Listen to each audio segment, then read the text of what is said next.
Yo, yo, what's poppin'? It's your boy, young crispy caramelized chicken cantina cowabunga chimichanga from Taco Bell. If you haven't had one already, go to your local Taco Bell, say, yo, give me the Aku special. They're gonna know. Why are they gonna know? Because I'm the radiant sunlight that glistens as I approach at 7:30 a.m. in the morning to get my hash brown crunch wrap with the sausage. No spice, because I'm nice. You can't have spicy and sweet. It's not how it works. But we're here. Alright. As you can see from the title of the notepad, we're talking about a raid that's very near and dear to my heart. A raid that I myself have had to overcome trials and tribulations to become a successor, to then wield such a weapon as potent. Hold on now, hold on, gotta pull it up. I wasn't prepared for this, hold up. Oh, I'm lagging like a motherfucker. Oh, here we go, hold on a minute. Hold.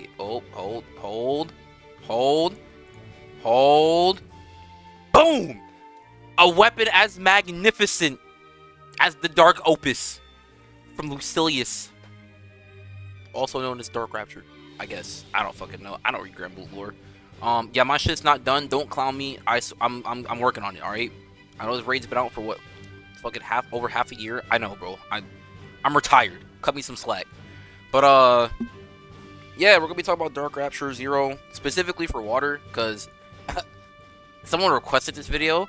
Well, in particular, they requested like a video that contains like water setups for like all content.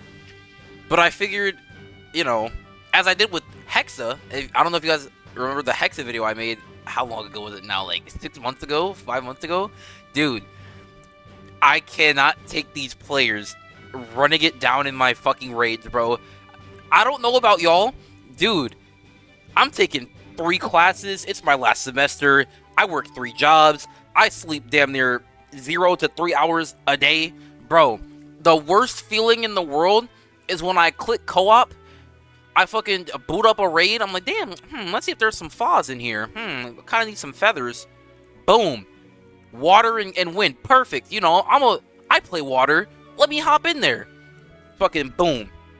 Somebody, sumimasen deshita, and it's fucking just raid cooked, bro. And then it's even more tilting when like they run it down, and then somebody else that's like playing perfectly fine is like, oh well, you know what? Fuck it. Yeah, just go ahead and retreat. One of us died, can't win, bro. It's so infuriating. So we're running it back with the Dark Rapture variant of the Hexa video, which I don't know what I'm gonna title this. Maybe an Ian guide / discussion to Water Dark Rapture Zero. I don't know. But I really have no structure to this video. My idea is I want to talk about the raid as a whole for how it pertains to water, I feel like. I have a couple of setups. I have like just like basic Kengo, and then I have the Mana Diver setup, the Omyoji setup. I don't have Shishio because I'm poor, but I think you could get by using Gospel Main Hand. You just have to play a little bit differently. And Street King. I think these are the 4 setups I want to talk about. There's more, like Chrysor. I think I saw a what is it, Simibito? I think it's the class. I saw a few. There's a few. But yeah, I want to talk about these 4 specifically. I think they're the most common / applicable to most players. I want to talk about them in order of ease to play, which I think, in my opinion, Kengo is the easiest for sure. You just Ogi, it's free. Followed by Mana Diver, and then actually probably Omyoji, and then Mana Diver, and then Street King. I think in terms of ease to play. I don't know how I want to start this out. I guess I'll just talk a little bit about the raid. So I guess this is like the briefing section, like how Dark Rapture works. So pretty much the raid has like I don't want to call them phases, but there's different portions of the raid. There's like the turn 1, and then there is the 95% trigger, which spawns 3 omens. There's the 80% trigger, which spawns another 3 omens. There's the 55% trigger that spawns, what is it? 1, 2, 3, 4, 5, 6 omens.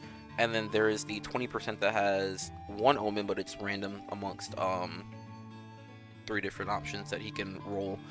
There's other ones like Faded Chain stuff for 20% that is also fixed at, I believe, 13 and 6%. If I can fact check myself real quick.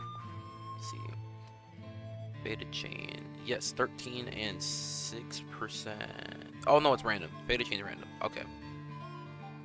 But I think it's fixed after you cleared omen, something like that. I'll have to look into it. I'm not the best teacher for this raid.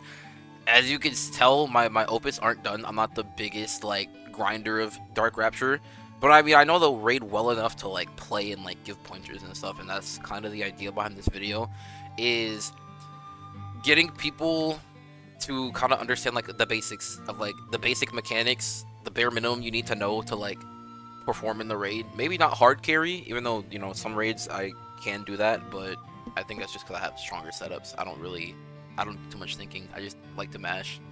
But for starters, when you spawn into the raid, there's a countdown. There's like a little timer.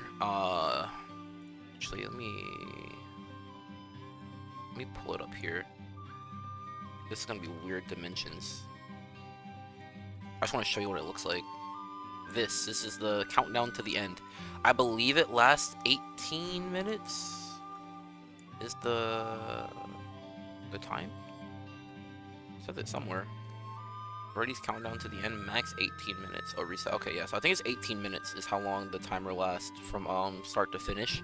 Could be wrong on that. Don't quote me on that. But essentially how it works is the bar is timed, and as more time passes IRL, the bar depletes, and as the bar depletes, it has specific gauges, and so from gauge 6, there's like no effect.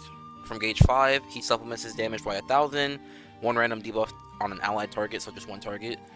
At 4 gauge, it's 2k supplemental, and then he has God Sight and all LE damage nullified, or damage cut nullified rather. And then it just kind of goes from there. He supplements his damage by 1,000 at each rank, and then at 3, he gets 2 random debuffs on all allies. At 2, it's double strike and superior element damage to allies, or I guess that's just the buffs he gets. And then at 1, he ignores defense. So all your defensing boosting weapons, such as, in this case, for this grid, Wamdis, Diaspora Katana, the Awakenings on the Katana, any defense boost you have, it's nullified by that effect.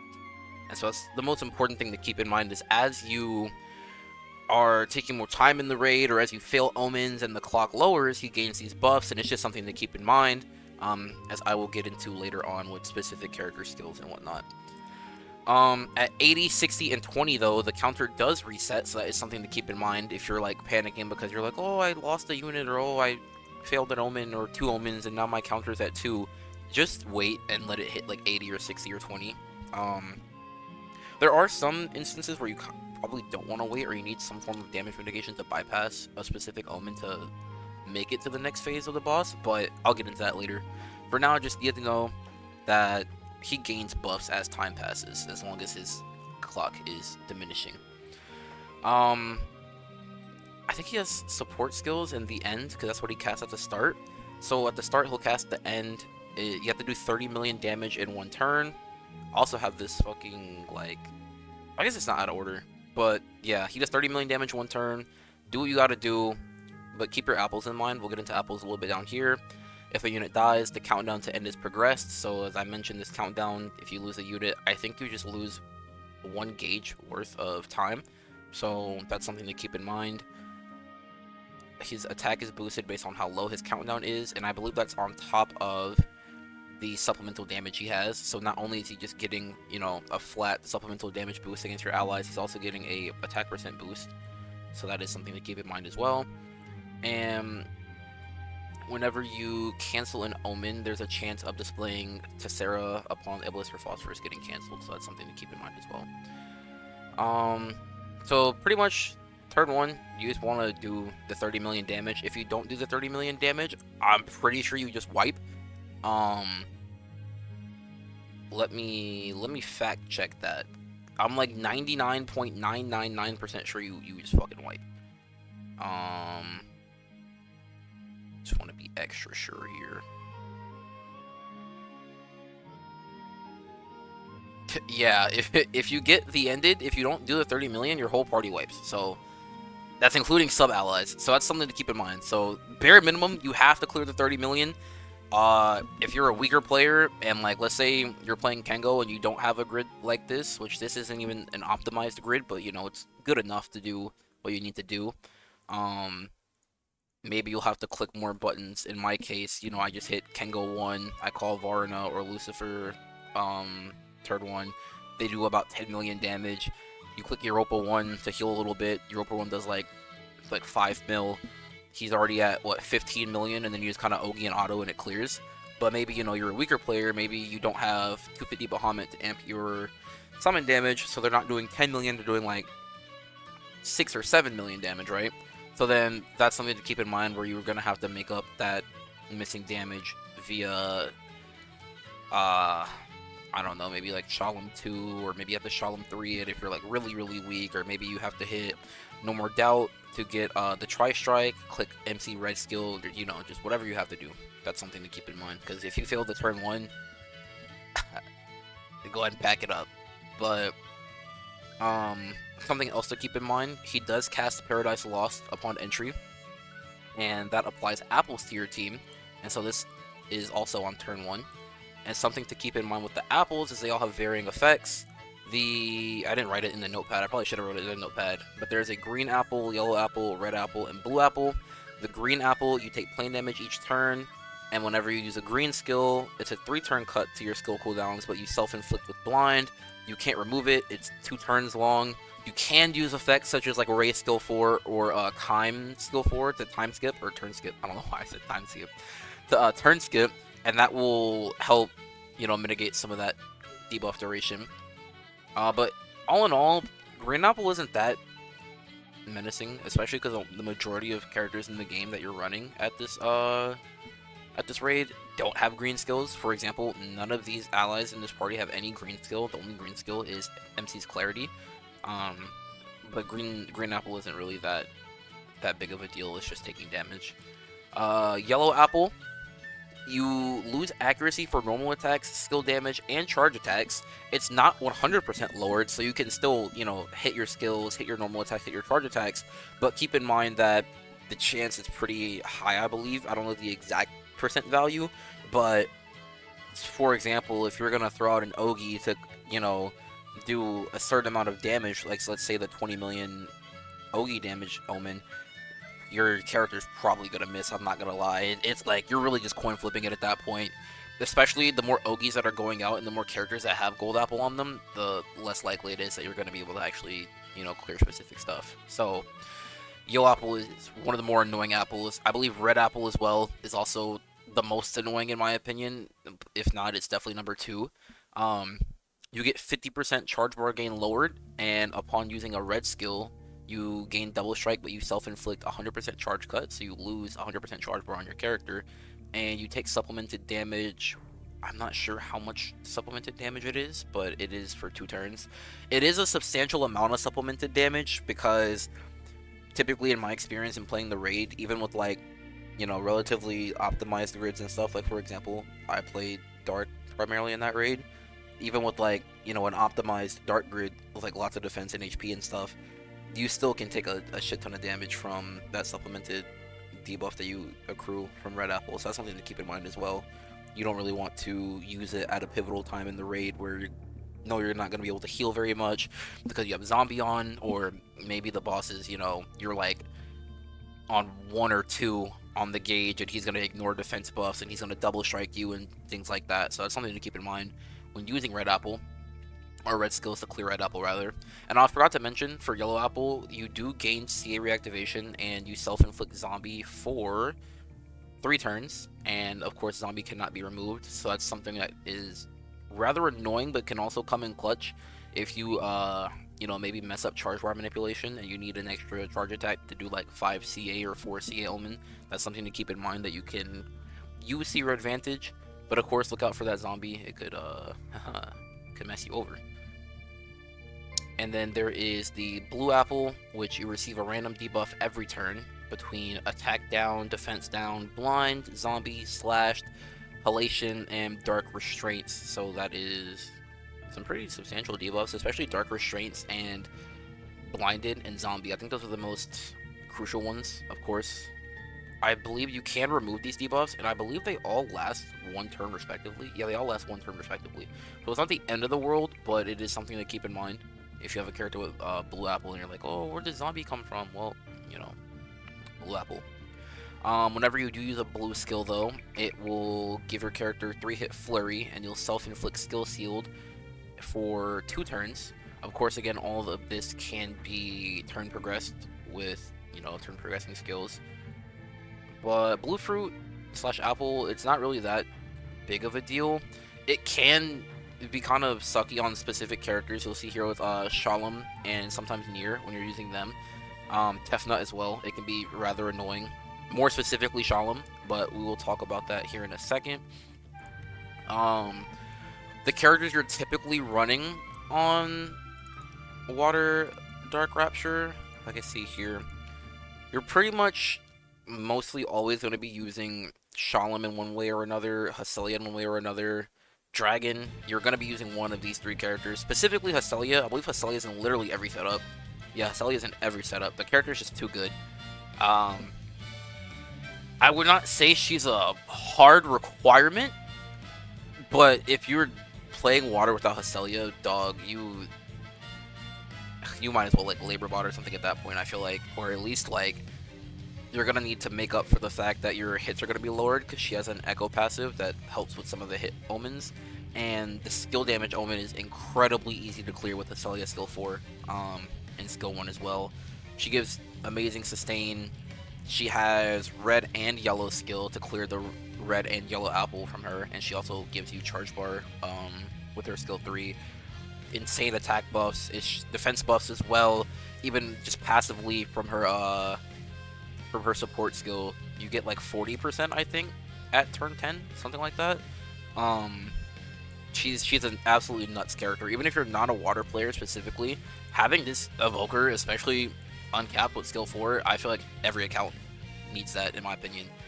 But you know, do what you're gonna do. This is just one Skyfarer's advice. Getting back to the apples specifically and how they interact on characters, we'll start with Dragon. I feel like for Dragon, you want to be cautious of Zombie. Clicking skill 3 to do the 6 attack omen, because she gives double strike to all other allies in the party, but she receives all attacks in place of allies. That's something to keep in mind, especially from what we saw up top. At gauge 4, he gains God Sight, so he will bypass the dodge. I believe she has dodge or something like that. Yeah, caster dodges all attacks from foes. I'm pretty sure it bypasses that. I did a run recently actually because I don't typically play water in Dark Rapture. I've played a lot of water to get an idea of how to go about this video, and one thing I did notice is that I wasn't paying attention to the zombie on clicking Dragon skill 3. I didn't heal beforehand. I think my dragon had about 50,000 HP. I clicked skill 3, cleared the omen just fine, but my dragon had like 8,000 health left, and of course I couldn't heal. Her skill 2 has drain. Hestelia skill 1 and 2 both heal. You know, all these things you have to keep in mind. I can't blue pot, you can't call Lucifer, you can't chain Lucifer. If you have go called and you have her passive drain on, that's also going to affect that. If you have lots of sources of healing to where zombie on these characters is actually rather annoying. In these specific setups, there's no turn skip character to bypass the duration of these debuffs, so that's something to keep in mind as well, is you really just got to thug it out when it comes to the debuffs you gain from the apples. But yeah, I would say the only one that really matters is just the zombie from clicking her 3, because you won't be able to heal afterwards.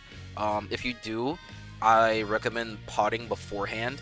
Sometimes it doesn't matter, like for example on turn 1, in these specific setups, you take so little damage early on because his gauge is full, and then, you know, the boss is debuffed and whatnot, that having the zombie doesn't really matter. You get so much defense and stuff from Hestelia, from the grid, that you just don't really care about the zombie at that point. If you do end up getting low from those first 3 turns of having zombie, you can just pot after or chain a Lucifer or something along those lines. Dragon does have a red skill and skill 1, but I don't think the charge bar drain from it particularly matters very much, especially considering that, as we will get down here, at the 55, the first omen is charge attack, so you're gonna CA anyway before you have to click her skill 1 at any point in this stage of the raid, so it's not really that important, in my opinion. Tefnut, I actually don't have too much experience playing with Tefnut. I don't even have her in one of these parties. I do think, though, Tefnut is very good, and I think Tefnut is probably the fastest water setup. I believe Shishio with Tefnut and Dragon and Hacelia is the fastest water setup at the moment, from what I could gather. I think. It should be. I was watching, or I was looking at some guy on Twitter. He was about to hit like 480 DPM or something insane. It was something insane. Playing Tefnut Mana Diver, so that's something to keep in mind. But still, Tefnut does have, and I can pull her character up here. Let's see.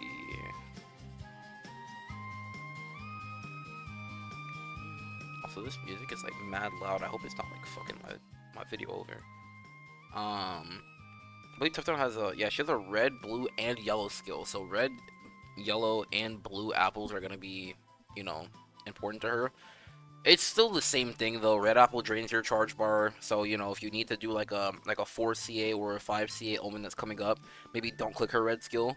Of course you get the supplemented damage debuff as well. So if you're about to die, or if you're about to go on a string of, you know, offensive pushes where you don't really have much sustain, maybe don't click her red skill. If you're in a position where like you need to click her red skill because you need to debuff or something along those lines, or not debuff, remove a buff. For let's just say the remove 2 buffs omen, you know, maybe consider, okay, if my Tefnut dies, do I have Gabriel in the back row? Do I have a character in the back row that can come out and still be useful for me to be able to like clear stuff? Recalling back on that time where I was talking about when I clicked Dragon 3 when I had Zombie on her, I was using this setup and I had Gabriel in the back row, and so my Dragon ended up dying, but I still had Gabriel to clear the 60 hits, and I believe I ended up getting lucky and getting 12 skill, and I run Kieran on the setup. I think every Fall Zero setup should run Kieran, especially for starting out. Unless you're speed running, then, you know, don't run Kieran. But it's just such a safety button that I was still able to, you know, clear the raid, MVP, everything along those lines. So that's something to keep in mind as well. Of course, with Tefnut, there's also the yellow apple with the zombie you have to worry about, and as well as missing your Ogi, which in most cases doesn't actually matter unless you're doing the 20 mil CA damage or the 35 million damage omen.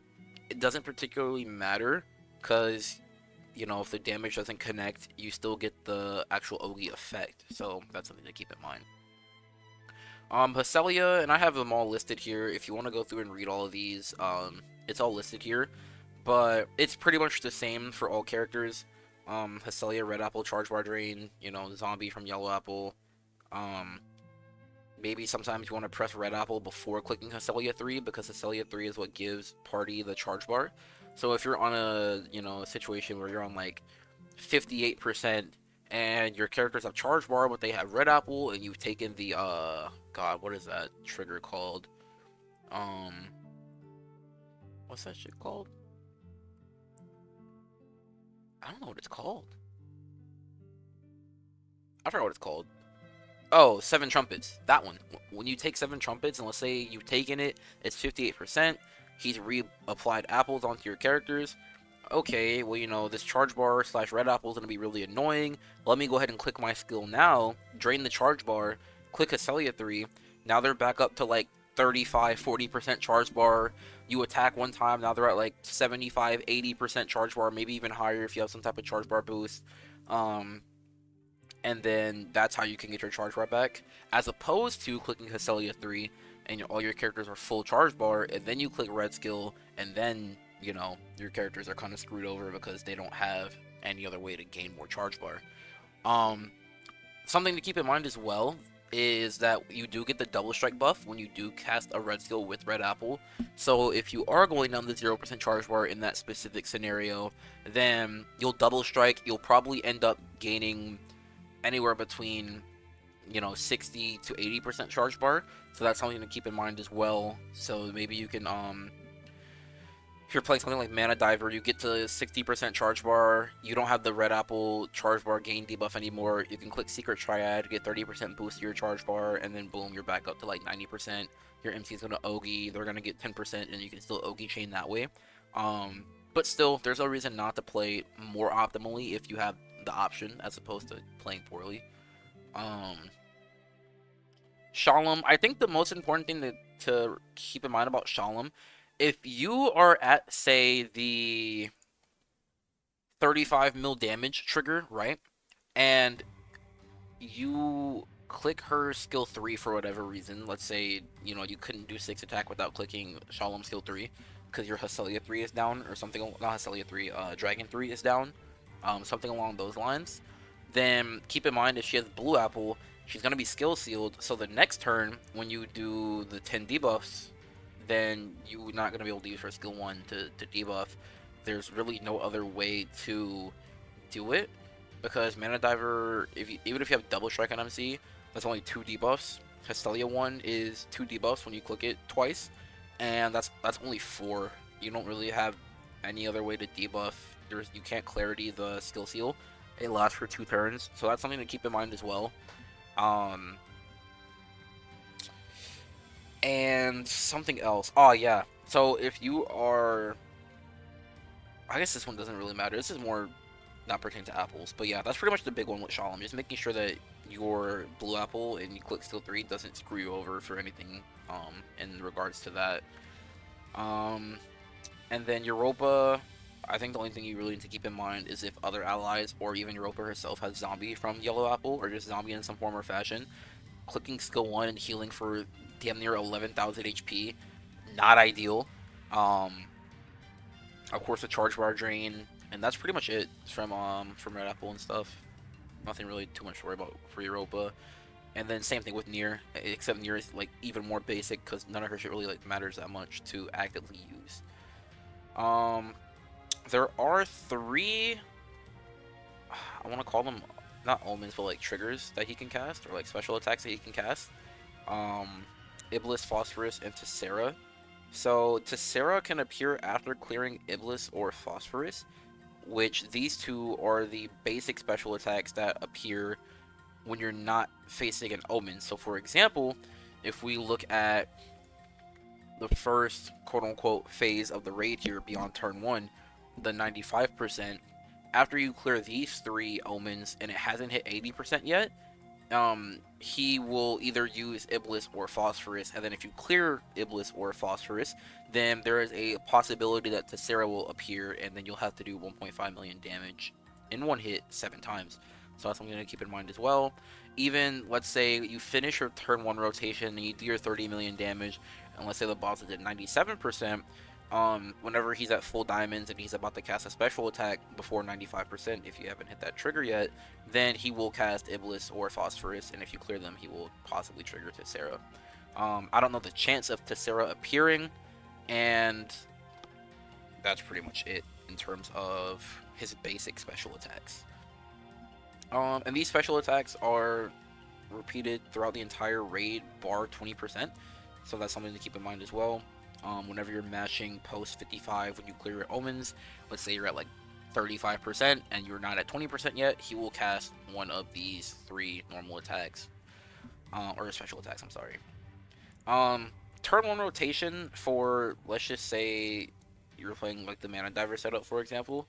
What I like to do is I like to click Dragon 2-3, and I like to click MCs 1-2, and I like to click Hestelia 1, and then I like to click Hestelia 4-3. The reason I click the skills in that particular order is because I like to use the red apples on my MC if they have one, and I like to burn the yellow apples as well. I think something to keep in mind too, I think I just said it out of order, but if you're clicking Hestelia 1 to damage the boss, you actually want to click this first out of all the skills, because it heals, and you don't want to, click yellow skills on these characters, and then they get zombied, and then you end up, taking an extra, what is it, like 6,160 damage for free on your unit, so just something to avoid and keep in mind. But yeah, I like to click my skills no matter what party you're using. I click them in order that's most beneficial. So if you know you're gonna lose charge bar from clicking a red skill from Red Apple, then, you know, use that skill and then use your Hestelia 3 so that way you get a little bit of extra charge bar. And it's just not wasted. But yeah, this is the rotation I like to do, not in this particular order. I do know in some videos they like to click Shalom 2 after you've clicked all your other skills in the rotation. You can do that. I only don't do that because if I have Red Apple and I lose charge bar, it's kind of annoying. But also summonless as well is a little bit annoying, but you don't really summon in the first 4 turns where you would get the skill sealed from her, or summonless from her skill 2. So that's something to keep in mind. Something I did forget to mention is call Varuna. That's very important. That's anywhere from 6 to 10 million damage, even sometimes 11 or 12 million, depending on your setup. That will contribute to that 30 million damage. And also, in some setups, such as the Omyoji one I'm using here, I don't have GTA, even with Blue Lightning. My TA is 43.92%. That's running Blue Lightning and with the Celestials applying to my character. I also have Extremity Key on Opus, which gives 25% triple attack, so that's something to keep in mind as well. And I think I'm getting, I guess Wombus is also boosting the Blue Lightning. So I don't have GTA.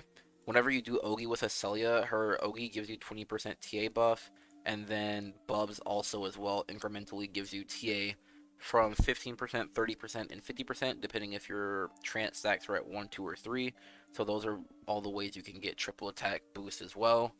I believe as well, Nier and Hestelia aren't GTA. Paella has GTA baked into her kit with dual triple attacks. So you're getting the extra TA to hit 100% from Varna.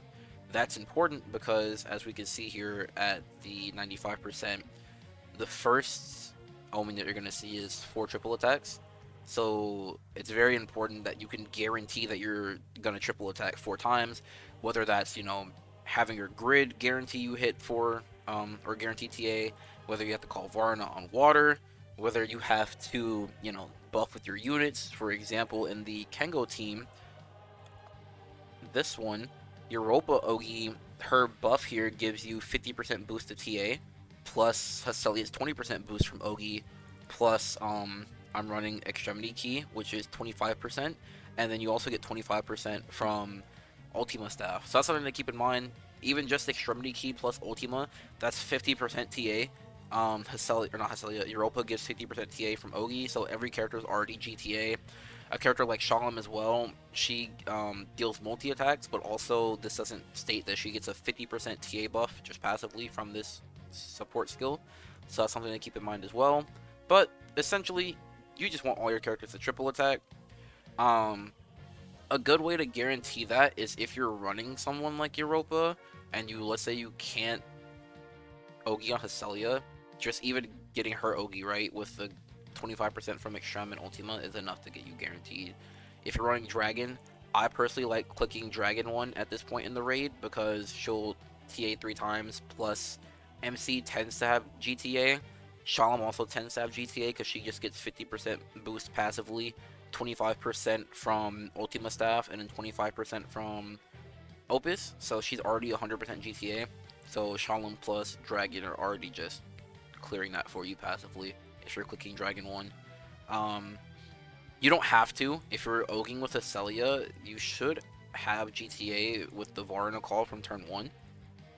But you know, if you want to be safe, click Dragon 1. After the 4 TA, it's going to be 20 million charge attack damage.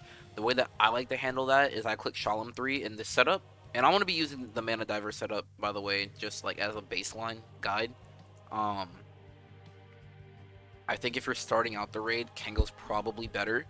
But I'll come back to Kengo and I'll come back to, you know, different ways to clear things. But I think Mana Diver is probably going to be the most common one that you'll see. And I think it's probably the best option if you want to do a lot while also having good sustain, while also not being like in lockout hell.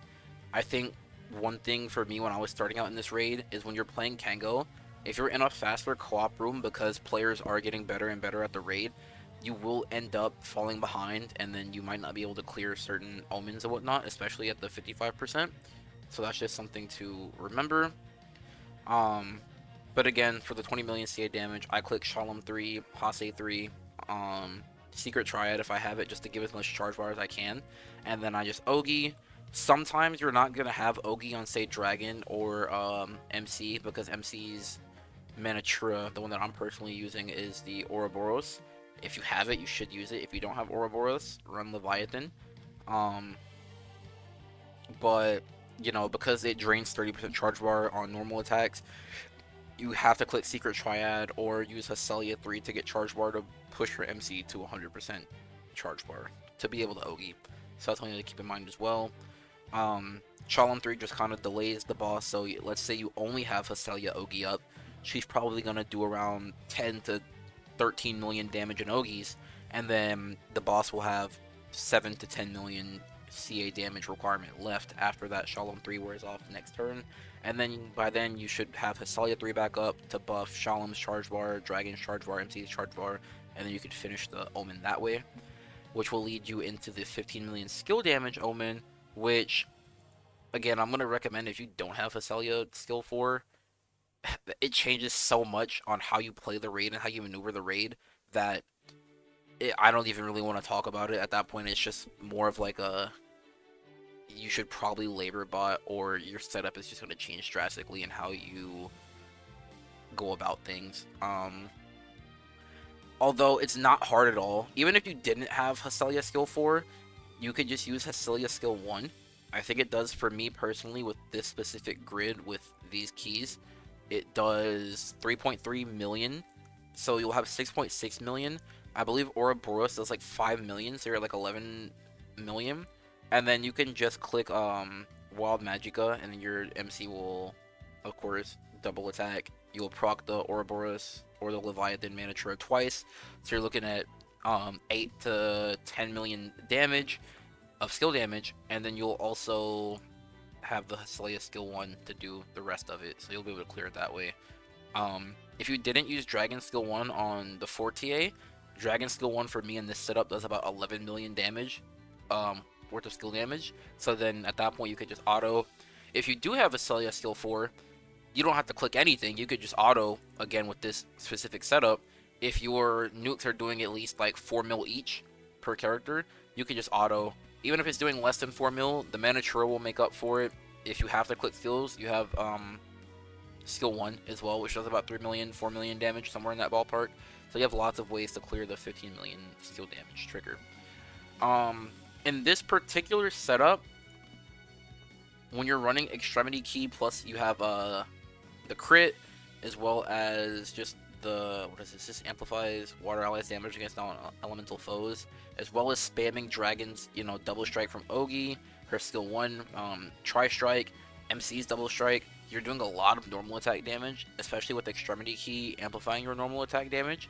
So you're gonna run into the next phase of the boss, which is the 80%, which can trigger one of 4 paths. That can be the normal attack / counter damage path, the skill damage path, the charge attack damage path, and the other path, which is Fated Chain, Chain Burst, Summons, etc. So something to keep in mind is, as you're doing the first 20% of the boss, whatever the most damage type that you do to the boss is, it will change what omens appear for the 80%. So, in this case, for this setup, with this, again, Extremity Key, and having like the amp from Draconic, the crit from the bows, if you're clicking Dragon 1, like you're playing properly, you're gonna do normal attack damage as the most. If I can find, let me see. If I could find a battle log, that'd be cool. Oh yeah, I fell asleep on that Dark Rapture. Don't mind that. Let me see if I can find one. I think I did a series of Dark Raptures somewhere here. I remember I was testing. Here's one. Oh, this isn't dark. Whenever you click this drop down, you can see. So yeah, I'm doing about 1 billion damage worth of normal attack damage. So it's the majority of your damage is coming from normal attacks in this particular setup. So um, whenever you do run into the 80%, there's gonna be the 3 omens that are 1 million damage per hit 10 times, 7 debuffs, I believe. Let me fix that, and then 15 million skill damage. Um, Again, you can just auto for that. Shalom 1 for the 7 debuffs, and then for the 15 million skill damage, you can auto plus a Cellian 1, or use Wild Magicka, or use Dragon 1, or MC 1, whatever you gotta do to clear it. It's the same as this one. You know, it's not too hard. Skill damage is pretty abundant in this setup as well, as it's the second most potent damage type in this setup.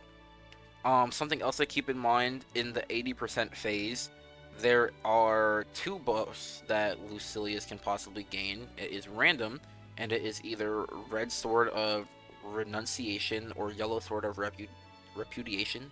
I can't fucking English. The Yellow Sword, anytime you do less than 25 hits to the boss, the damage fixed effect to a foe at the end of the turn, and all allies' charge bars are lowered. That shit goes straight to 0. I don't fuck with Yellow Sword. Yellow Sword is so annoying. So you need to be doing at least 25 hits per turn, and even though it requires you to do 25 hits, the omen that you get after 80% is deal 4 charge attacks, so you're still gonna have to be able to do 25 hits of damage while doing 4 charge attacks. So whether that is intentionally syncing your Ogies to where Shalom and Hesselia are Ogieing, or if you gotta click Dragon skill 1 to, you know, attack afterwards, or click Wild Magic on MC so that they do a ton of hits while the rest of your units Ogie, that's something to keep in mind. I don't be fucking with Yellow Sword. If I ever get Yellow Sword in my runs, I'm waiting. As soon as I'm hitting the 15 million skill damage turn, I just wait to clear it until 60% hits, me personally. I like to play raids to clear. I don't give a fuck about MVP or like DPM or any of that. I just want my materials. So I don't fuck with Yellow Sword. Red Sword is different. You're required to do at least 2 or more triple attacks each turn. If you do less than 2 triple attacks, damage fixed effect to a foe at the end of turn. He gains repel, so you're gonna be taking passive damage from the repel when you're hitting him, which does a lot of hits in this setup. So that's rather annoying. And he's going to require you to do 3 TA, I believe, is the omen that appears after doing the 15 million skill damage omen within that 80% fixture. I keep pushing on Red Sword. If I clear the 15 million, I'll keep pushing, because again, this setup essentially has GTA on every character. As long as your Hesselia buffs are up. Something very, very, very important to keep in mind. I put this in the 80%, but really it's for the entire fight. You have to Ogie with Hesselia. If you didn't know, Hesselia's Ogie extends the moon effect by 1 turn if it's a full moon, and she'll grant you the moon buff for 7 turns if you, for some reason, it's fallen off or whatever. So that's something to keep in mind. If your moon buffs fall off, or if your skill 3 buffs fall off, your damage drops for, like, me personally, 1.8 million autos on main character to like 700, 800,000. It's really bad. I fucked around and did that one time where my moon buffs fell off. Going into 80%, I was trying to do the 1 million damage per hit 10 times, and my characters were doing no damage. I just ate a fat fucking omen to the face. Then I had to do 7 debuffs. Couldn't do it because I was like, I had my charge bar lowered because I got yellow sworded. Fucking, I think I got skill sealed too, so I couldn't use Shalom's skill 1 to debuff. I couldn't use her skill 3 either because I was skill sealed, and then I ended up, you know, eating that omen to the face. I think I lost my dragon, and then I got the 15 million skill damage one, which I couldn't clear because my characters had multi-attack debuff, and none of my characters TA'd, so then I ended up not doing the multiple hits of Hesselia skill 4, so I did like no skill damage, and I failed that one too, and I wiped, and the raid failed. So make sure she has moon buff, and make sure you're spamming your skill 3. Even if your characters are full charge bar, I would just go ahead and click Hesselia skill 3 1 time just to extend the buff of the what is it? Tears of Lunacy, I think. Yeah, Tears of Lunacy, and the keeping your moon waxed and your water attack refreshed because it's only 2 turns. So that's something to keep in mind as well. There is a 60%. That's when he casts what's this shit called? 7 trumpets. We'll add this. Whenever 7 trumpets appears on your screen, essentially he readies 12,000 or 1200% random elemental damage to all allies. I think it's enough damage where it's worth guarding it if you're running a more offensive setup with not much sustain.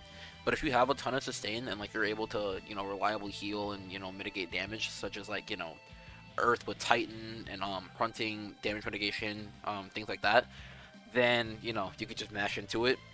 Or if you have like, I don't know, like Dark and you have like a Ray 3 or something to like mitigate damage to 0, or like Percival 2, you can use that as well. I don't recommend doing that, but it's just an option that's there. And something else to keep in mind, he removes all debuffs on Lucilius, and that activates on the first player who receives the omen. So you want to wait for all 6 players to see the omen, and then the first person will move through, and then as the water player, you want to, use your Solemn 1 to re-debuff the boss. So that's something to keep in mind as well. For 60%, I'll just put wait for all 6 players to OK sticker, debuffs reset, and refresh debuffs with Solemn. Go from there. The boss does remove the unchallenged from 50%. That's something else to keep in mind. So you can't just burst through the boss like you can with like sub HL and other raids. So you'll be able to push through post 50%. This is also so you don't cheese the fight if you're like waiting at like 100% for some reason and you do the 30 mil and then you like try to skip the 20%. Can't do that because you're gonna end up running into 7 trumpets, or you're gonna skip it and you're not gonna be able to remove unchallenged, and it's gonna be wildly annoying. So you will reapply 2 random apples to each ally, of course, green, yellow, red, and blue, respectively. Because I already talked about the apples up here, I'm not going to talk about them again here. He gains 6 labors. It's first labor, second, third, fourth, fifth, and 6th labor. The first labor removes 3 buffs from all allies at the end of the turn. The second labor, his attack is boosted and he deals bonus superior elemental damage upon attacks. His third labor deals plain damage to all allies every turn. His fourth labor, debuff durations are cut by 1 turn. So if you're saying you're going to use like Percival 2 or Ray 3, you can't, because he's going to cut that by 1 turn. It only lasts 1 turn, so it's just not going to even apply to him. The 5th labor, his triple attack rate is boosted, and the 6th labor, he takes less damage. I don't know if that 6th labor is flat or fixed. I believe it to be, but I'm not 100% sure. Don't quote me on that. If you're planning on playing the fight out completely and you want to carry post 20, you're going to want to clear all 6 of these. If you're, a little bit beaten up from the first 40% of the raid, maybe consider clearing just the first labor. Or if you're running a setup again like Dark or Fire where you have the Ray 3 or the Percival 2, consider pushing up until the 4th labor and then clearing that 4th labor so that you can use their mitigation skills respectively in sub 20. With that being said, the way you clear the first labor is 5 charge attacks. You just Ogi. Me personally, I don't like the call T0. I do sometimes, because if you end up getting a shitty roll on 20%, having the dark side 000 from the second call is pretty nice. But for the most part, even if you get like 6 CA, for example, I like having base T0 to kind of help me get charge rush from main character. In the context of this setup, Shalom Ogis twice, Cecilia Ogis twice, Dragon Ogis once, MC Ogis once. So as long as you're getting any combination of 5 charge attacks amongst any of these characters, that's all that matters. The second labor, you clear that by doing 6 attacks. Me personally, I pot my Paella, and I'm clicking her skill 3.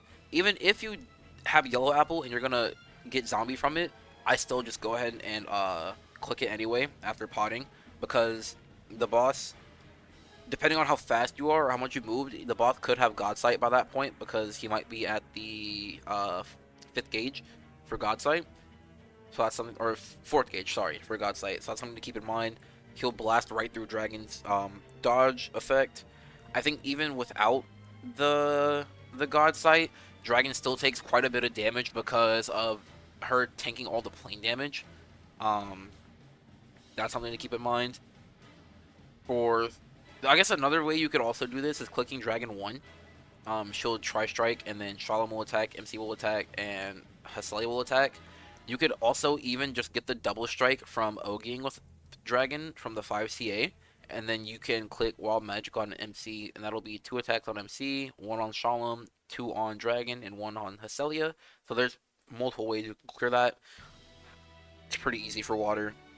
The next omen is 35 mil damage. You clear that third labor by me personally. I like to summon Varna or Lucy because they do the most damage, and just attack. If you need skills, click them. Primarily Dragon 1 because Dragon 1 is like the least important skill in this setup in my opinion. So you can just go ahead and throw Dragon 1 at it. It'll clear. Again, Dragon 1 does like 11 million damage. So between that and calling Varna, you've already done 20 million or more damage to the boss. It's really easy to clear. 10 debuffs, spam Shalom 1. If you need to use Shalom 3 as well, go ahead and throw that at the boss. But typically, Shalom 1 is more than enough. Even if you're only able to get off like 8 debuffs, you can click Wild Magical on main character. They'll double strike and they'll apply the defense down from Ouroboros 2 times. So that is something to keep in mind as well. You could also use Haselia 1 because that also applies a debuff and it can be cast twice. So that's 2 debuffs. And then 5th labor, Faded Chain, that's easy.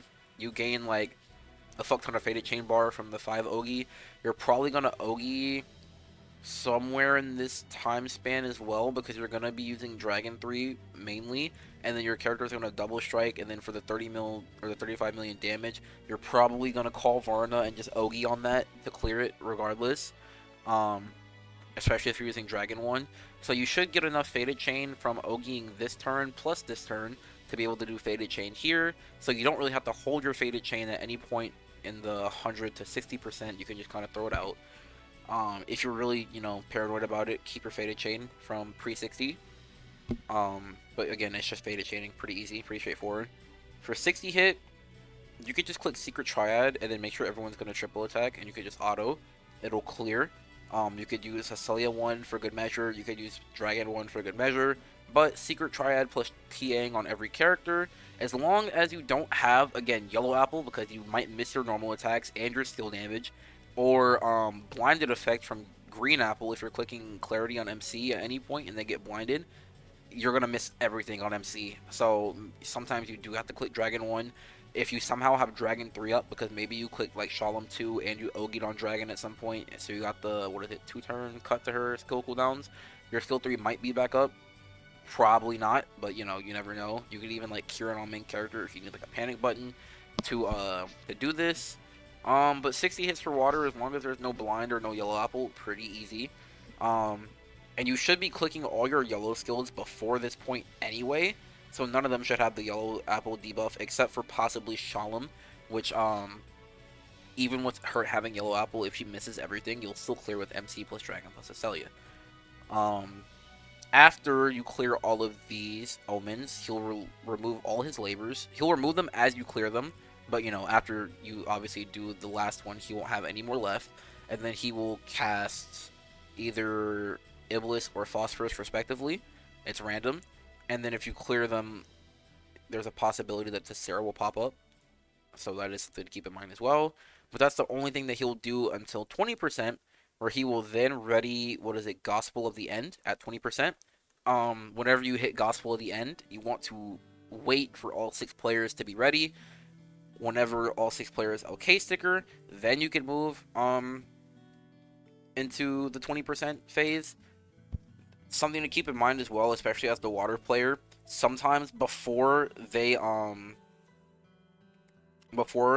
someone pushes 20%, you want to re-up on debuffs, because let's say somebody has died, like your Earth player has died, Hilo, AJT, has, I'm playing, but that guy dies, right? And then they end up getting Labor 8, which Labor 8 significantly increases Faw's defense and debuff resistance. It's like ridiculous. You're not gonna be able to get any debuffs through with Labor 8 up. You're gonna want to make sure that you have your debuffs maxed out and refreshed. So maybe you and the other 4 players can push through and kill the boss before your debuffs wear off. Something else to keep in mind is when you do move through 20% and you take the Gospel at the end, he does 10,000 plain damage to all allies. So not a lot of damage at all. But again, something to keep in mind. It's like a free turn of damage because you can just auto through it or whatever.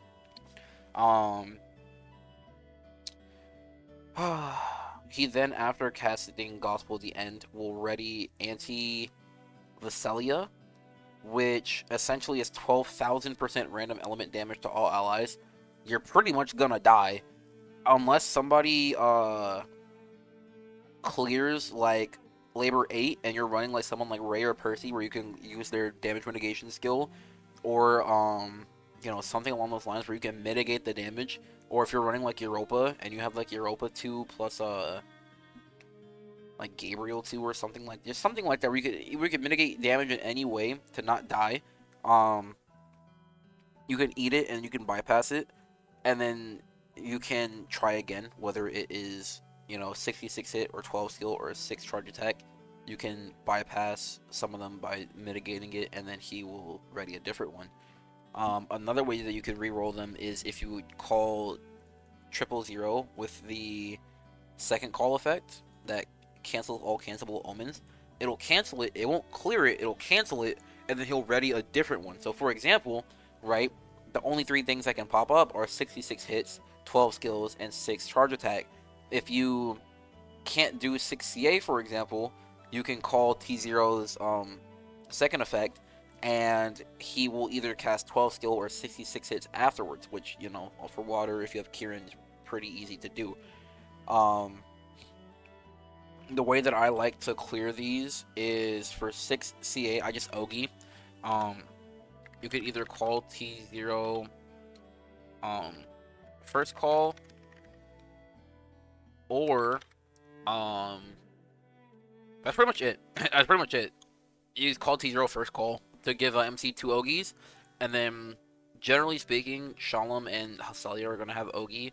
I would say or secret triad plus Fase 3 spam. And if you do, let's say you're still not at 100% bar with this combination, you can just Kieran and then click secret triad again and click Hase 3 spam to clear this. 12 skill, I just click everything and call Kieran. Hastelia 3 activates twice. Hastelia 1-2 is a link skill you have 2 uses of. Shalom 1 does not count for this, by the way. So if you're like spamming Shalom 1 and you're like, why isn't it going down? It's because it's a 0 turn skill. It doesn't count for this. Again, if someone clears the Labor 8, you can use Shalom 3 to keep the boss from taking an action. And you can click skills, and if you need to wait, let's say like 1 turn for a skill to come up, you can wait, and then you can click it that next turn, and it'll retain whatever amount of clicks you did the previous turn, and then you can clear it that way as well. And then 66 hit, I just use Dragon 1 or 3. It's just really easy. If you don't have Dragon 1 or 3 up, call Kieran. If you had the Kieran panic button before, use Secret Triad, use a Celia 1, and just auto. It's pretty easy to do for water. After you clear this one, typically he will activate a Faded Chain. Or not activate a Faded Chain. He'll pull up a trigger where you need to activate a Faded Chain. So I like to go into the 20% with a Faded Chain already ready to go. It's not guaranteed that he'll activate that specific omen, the Axion Apocalypse, where you need the Faded Chain. Typically, if you're at like 13%, he will cast the Phosphorus Apocalypse, where you need to do 99,999,999 damage, or he will do the 99 hit. I think the 99 mil damage is like guaranteed at 13%, and then the 99 hit is guaranteed at 6%. So that's something to keep in mind as well. If he is full diamonds at any other point in the 20%, he'll cast the Axion Apocalypse where you need to Faded Chain. I'm not sure if you can delay the boss at that stage of the game in the 20%. I'm unsure. But he does have 2 charge diamonds, so essentially you just kind of have to be able to get up a Faded Chain every like other turn, roughly. Like every 3 turns, you need to have a Faded Chain up. Assuming, like, let's say you're like soloing it for some reason because everybody's dead and you're trying to push, you're gonna need to at least have Faded Chain every 3 turns. So that's something to keep in mind. If you fail either the Phosphorus Apocalypse or the Iblis Apocalypse, he will progress the countdown to the end. Of course, he failed an omen, and he will inflict strong armed and damage cut if you fail the 99 mil damage, and he will inflict skill shield on 2 allies and remove charge bar if you fail the 99 hits. So that's something to keep in mind. Really, as long as you do the labor, that's all that matters for the most part. It's the 7th, 8th, 9th, 10th, 11th, and 12th labor. The most important labors are 8th labor and I believe it's 11th or the 12th. I think, me personally, 8th is the most annoying. Usually, if you miss 8th labor, that's the one that's going to screw over everyone else in the raid. Because again, you can't debuff and he takes so little damage. It's still possible to do it, but it's just really, really hard. So, if you feel like you're going to die at any point before 20%, just chill. Just chill. Let other people push to 20. Make sure that you can clear the omen that pops up at 20%, the anti-Visalia, and clear that labor off of Fa, especially if it's 8, because if you end up being the guy that dies before 20, and then your labor 8, and then the raid fails, everyone's gonna fucking hate you. So don't be that guy. Me personally, I think 12th labor is also pretty annoying. It's basically God Sight and random debuff to allies at the end of the turn. So that's really, really annoying, but it's not anywhere near as fucking raid reducing and inducing as 8th labor. So that's something to keep in mind. Just so you know, 7th labor, he gains attack and triple attack. I don't know if it's GTA, but it's definitely a significant buff to his attack and TA. 8th labor, his defense is sharply boosted, and his defense resistance is sharply boosted. 9th labor, he has a boosted hit count, and his charge bar diamonds fill more quickly. So 9th labor is also really, really annoying, because then he's basically getting full diamonds like every turn or every other turn. So then you have to have a Faded Chain up every turn or every other turn. So I think 9th labor is also really annoying to deal with. Makes it harder for anyone that's not water or light to carry, for the most part. Or wind. I think wind rising force also OGs a shit ton. So that's something to keep in mind. 10th labor reduces all allies max HP at the end of turn. 11th labor is that he deals bonus damage of random 2 random elements upon attacks. So I think it's like if he hits you, he'll do 2 additional instances of damage of, like, let's just say like water and fire or dark and light or like earth and water, whatever combination. And then 12th labor is again the God Sight and the random debuff to all allies. So if you're kind of newer to the raid, just try to survive till 20 and clear your labor, and then most other players are capable of carrying if you can at least do your labor. Other than that, I would say, if we're talking about specific setups, if you're newer to the raid, I would recommend taking the Kengo setup. It's really, really straightforward. You pretty much can just Ogi to do everything that isn't skill damage, TA, and hits. Everything else you can pretty much Ogi to do. This particular setup, you're gonna be doing charge attack damage. That's the most type of damage, so your 80% is gonna change. So that's something to keep in mind as well. This grid as well. This is what I would consider the baseline grid for Kengo. I think if you want to optimize more, though, if you have a second Lance Dagger, Knight of Ice, I would recommend slotting that in instead of the second ball. Because this is a really skill damage heavy comp with Europa 1, Hestelia 1, Hestelia 4, all that is really skill damage heavy. So that would be something to improve the grid. Other than that, I think the grid is pretty much optimal. Other than taking Glory Key here, would be more optimal. And of course having Shishio instead of Kaneshige, but not everyone has Shishio, so that's something to keep in mind. For turn 1 on this setup as well, you can run Jean. I think she's the best character to sack. You could also run Kalulu or Vasiraga or any other character that can like really kill themselves in like a turn or two. I like to click her skill 1, and if she has Yellow Apple, I just click skill 1 and I Blue Pot, or I call Lucifer. And she dies from the zombie. Or you click skill 1, and then you click skill 2, and she'll die from Impurity plus the boss's damage. So that's something to keep in mind as well. I have her on Attack Orb, so that way she gets as little HP as possible, and I rerolled her ring to do as little HP as possible. So that's something to keep in mind as well. When trying to sack a unit for your full water party clear. Other than that, on these setups as well, you could just run Jean or Kalulu or any of the aforementioned characters.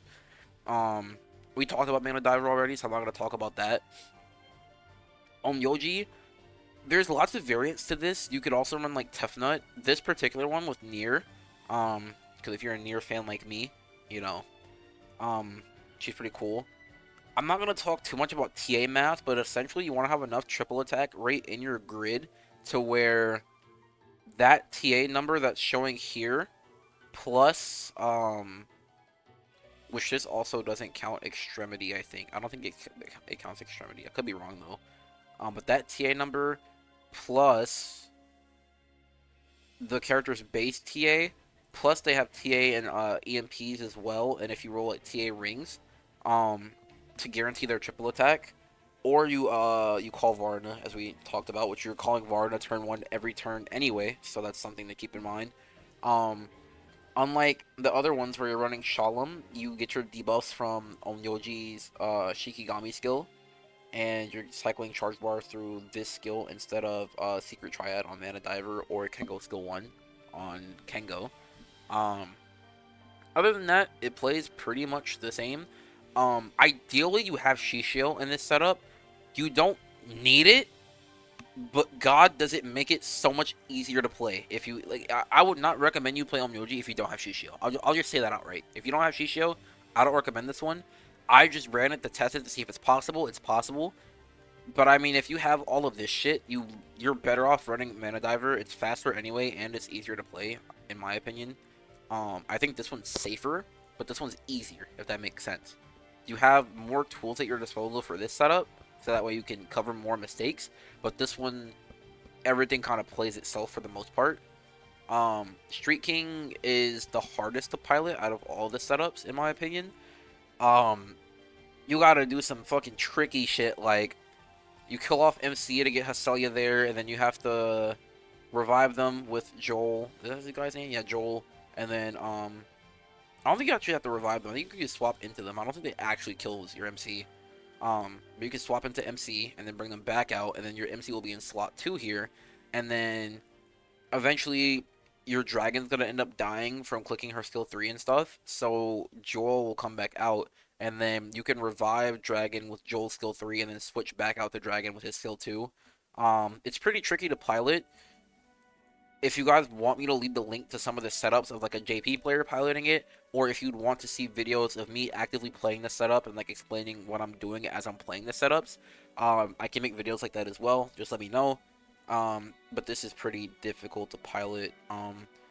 Because the base units are all the same for the most part, you pretty much just do the same thing you would do as Mana Diver for the most part.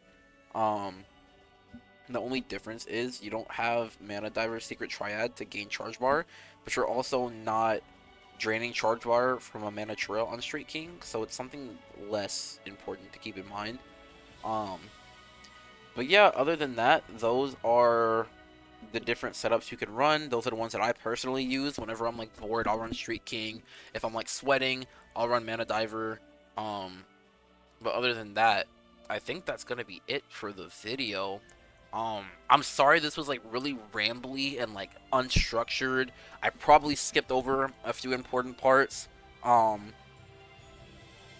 I can also make like a follow-up video as well for like, you know, more specific details. Like if you want to know how to use like a specific character to fit into the party, I can talk about like a almost like a character review in a way, where it's like, oh, I don't have, you know, Nier or Tefnut or Dragon. Like, who do I use? Like, okay, you can run like Shalom, Hacelia, and like Europa. I think I said if you don't have Europa, but I mean you probably have Europa. If you don't have Europa, you could use Macula. She just got reworked, so she's actually really good. You could use her. Quatre 150, you could use him. You could use there's like another one that's like really good that I can't think of off the top of my head. Or maybe I just don't have the character. But that's impossible, cause I have like all the characters. So um maybe it was Fediel. I think it was Fediel with Shishio. You could use her as well. But yeah, I could do like quote unquote character reviews if you want to see how a specific character fits into a setup. I could do that too. But other than that, that's gonna be the video. Um if you have any specific questions or if you want to see it more structured, I can record a different style of video and kind of take it more structured.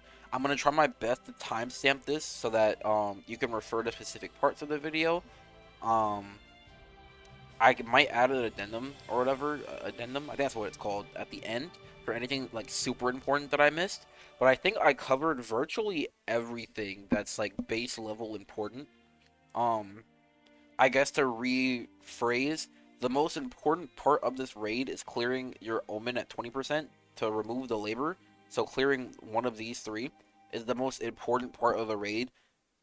If nothing else, if you're unsure of what to do, um, sit until the next portion of the fight. So let's say you fuck up in the 80% and you're stuck at 7 debuffs. Just guard and then try to get to the 5 CA. Or I guess the 60%, 7 trumpets. Try to get your Ogi back up to do like the 5 CA. And then once you're at this point, just sit at 55 until 20%. Then do your 5 CA. Then it'll cast the 20% trigger of what's that shit called?